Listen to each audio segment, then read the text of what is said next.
Hello' everyone পুনৰ আন এটি ভিডিঅ'ৰ সৈতে মই ডেইজি আশা কৰোঁ আপোনাৰ সকলো ভালে আছে। এইখিনি হৈছে চুঙাত দিয়া মুৰ্গীৰ মাংস। এই চুঙাত দিয়া মুৰ্গীৰ মাংসখিনি মই কেনেকৈ প্ৰস্তুত কৰিছিলোঁ চাওঁ আহকচোন। এয়া মই মুৰ্গীৰ মাংস লৈ লৈছোঁ। এয়া আধা কেজিতকৈ অলপ কম হ'ব। লগতে কাটা পিঁয়াজ, নহৰু কেইফুটামান, নিমখ, হালধি আৰু এই পেষ্টটোত আছে আদা, নহৰু আৰু কেঁচা জলকীয়া। লগতে অলপ পিঁয়াজো আছে। পোনপ্ৰথমে মই নিমখ দি দিলোঁ ইয়াত। লগতে হালধিখিনিও দি দিম। হালধি নিদিলেও হ'ব, হালধি নিদিয়াকৈও খাব পাৰি, একো নাই। মই অলপ দি দিছোঁ বাৰু।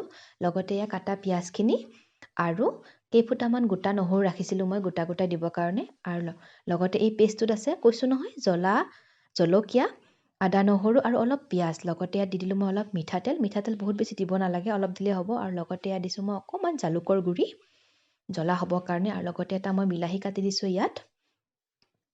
আৰু কেঁচা জলকীয়া দি দিম। জলকীয়া আপোনালোকে যিমান খায় সিমান দিব পাৰে। জলকীয়া অলপ বেছি হ'লে খাবলৈ সোৱাদ হয় বাৰু। আৰু লগতে ইয়াত অলপমান মই নেমুৰ ৰস দিম। নেমু একডোখৰমান কাটি ইয়াত চেপি ৰসখিনি ওলাই দিম বাৰু। এয়া নেমুডোখৰ কাটিলোঁ মই। কাটি ইয়াৰ ৰস যিমানখিনি হয় আৰু।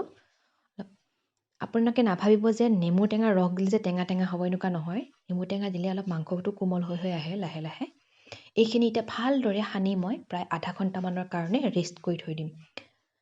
এইখিনি সানি ভালদৰে থ'লে যিমান দেৰি থ'ব পাৰে মাংসটো সিমান কোমলি যায় তাৰমানে।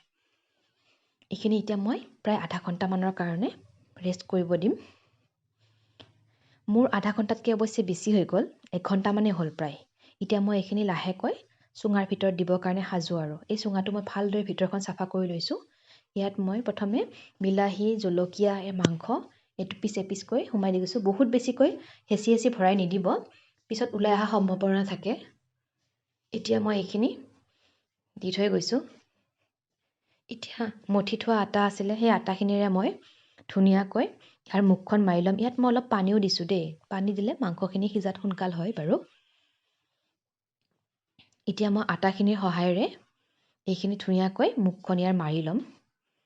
আৰু আটাখিনি দিয়াৰ পিছত এলুমিনিয়াম পেপাৰেৰে ধুনীয়াকৈ মুখখন গুণাৰ সৈতে মাৰি জুইত দিবৰ কাৰণে ৰেডি। এয়া দেখিছে নহয়, এলুমিনিয়াম পেপাৰৰ সৈতে মই ধুনীয়াকৈ জুইত দিছোঁ এতিয়া।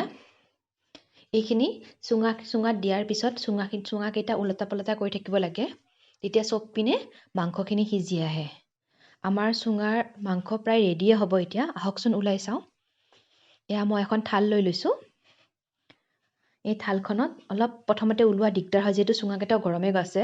অলপ পিছফালৰ পৰা ঠেলি দিব লাগিব। কোবাই দিলে বা শলাজাতীয় কিবাহেৰে আপুনি মুখখন খুচৰি দিলেও আপোনাৰ ধুনীয়াকৈ ওলাই আহিব।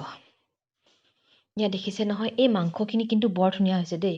মাংসখিনি একদম কোমলি গৈছে। খাবৰ কাৰণে সোৱাদটো আপোনাৰ ঠিক আদা নহৰু গোন্ধটোৰ নিচিনা আহিছে, কিন্তু খাব বহুত সোৱাদ হৈছে। কম মছলা, কম তেলেৰে বনোৱা যিহেতু ধুনীয়াকৈ ভাপতে সিজি গৈছে। যদি আপোনালোকে মোৰ ভিডিঅ'বোৰ চাই ভাল পায়, তেতিয়া মোৰ চেনেলটো ছাবস্ক্ৰাইব কৰি দিব আৰু মই দিয়া ভিডিঅ'বোৰ লাইক আৰু শ্বেয়াৰ কৰি দিব। আজিলৈ আহিছোঁ পুনৰ আন এটি ভিডিঅ'ৰ সৈতে। আকৌ লগ পাম।